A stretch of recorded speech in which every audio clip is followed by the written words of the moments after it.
ఈరోజు అంశము దేవుని స్నేహం, ఒంటరితనము నుండి విడుదలకు మార్గం. వాక్యము: నీవు నాతో కూడా నుండుము, నీకు మేలు చేసేదను.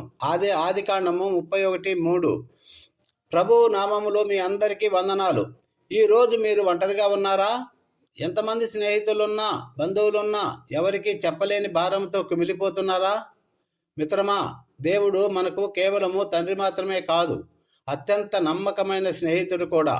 ఆయన స్నేహము మీ ఒంటరితనాన్ని తొలగిస్తుంది. ఒక చిన్న పల్లవి: నా ఆత్మీయ నేస్తమా యేసయ్యా నీవేగా, ఒంటరి నా బ్రతుకునా తోడుగా నిలిచేవాడవు నీవేగా, చేజాచని స్నేహమా చెదరని ప్రేమగా, మారని మా స్నేహితుడా నా యేసు నీవేగా. హల్లెలూయా, ఆమేన్. బైబిల్ ఉదాహరణ: ఆదికాండము 31:3లో దేవుడు యాకోబుతో అంటాడు, నీవు నాతో కూడా నుండుము, నీకు మేలు చేసేదను.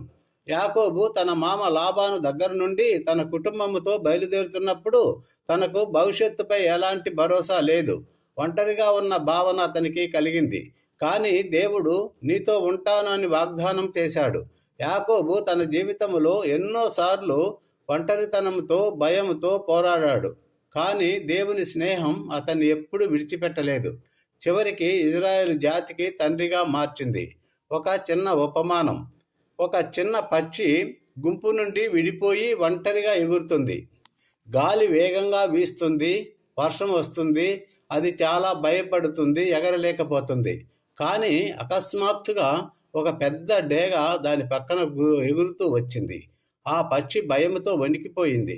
కానీ డేగ శాంతంగా ఆ పక్షికి దగ్గరగా వచ్చి దానికి రెక్కల కింద ఆశ్రయం కల్పించింది.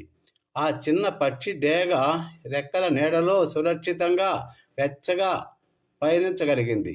మన కష్టాల్లో, ఒంటరితనంలో దేవుడు మనకు ఆ డేగ లాంటి నమ్మకమైన స్నేహితుడు. ఆయన రెక్కల చాటున మనకు రక్షణ, నెమ్మది. ఆమేన్. మన నిజమైన స్నేహితుడు ఎవరంటే, మన బలహీనతలు తెలిసినా మనల్ని ప్రేమించేవాడే. దేవుడు అలాంటి స్నేహితుడే. మరి ఈ ఒంటరితనం నుండి బయటపడాలంటే ఏం చేయాలి? మొదటిది, దేవునితో మాట్లాడండి. మీ భారాలను ఆయనతో పంచుకోండి. రెండవది, ఆయన వాక్యాన్ని చదవండి. అది మీతో ఆయన స్నేహం ఎంత బలమైనదో తెలియజేస్తుంది. మూడవది, దేవుని సమాజంతో కలవండి. అక్కడ మీరు ఒంటరి వారు కాదని తెలుసుకుంటారు. దేవుని సహవాసములో ఉండాలి.